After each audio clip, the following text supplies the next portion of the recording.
The perfect tour of Melbourne, Australia. What do we find? Ever wondered where you can find the world's best coffee, the craziest sports history, and dolphins all in one place? Welcome to Melbourne, Australia. Let's go! First stop, Melbourne's heart. The coffee culture, seriously, it's a religion here. We're hitting Hosier Lane for that legendary street art. Every wall is a rotating gallery of murals. It's vibrant, it's raw, and it's quintessentially Melbourne. Now, Queen Victoria Market. It's been the soul of the city since 1878. If you can't find it here, you don't need it. Then we're pivoting to the National Gallery of Victoria. It's the oldest public art gallery in Australia, housing everything from ancient artifacts to modern masterpieces. Right, sports fans, listen up.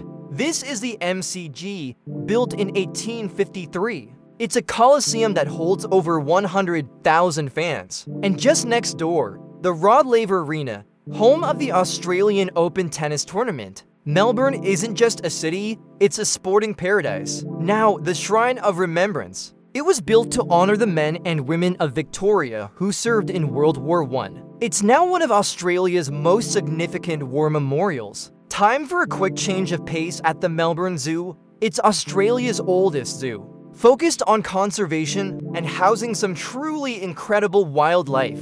It's the perfect little oasis right within the city. We wrap up here at St. Kilda Beach. If you're lucky like I am today, you might even spot some dolphins playing in the bay. You can also come for the unmatched sunsets. Melbourne is a city that never stops evolving, and I've barely scratched the surface. It has been voted the world's most livable city multiple times. I'm blasting off, and we'll see you in the next city.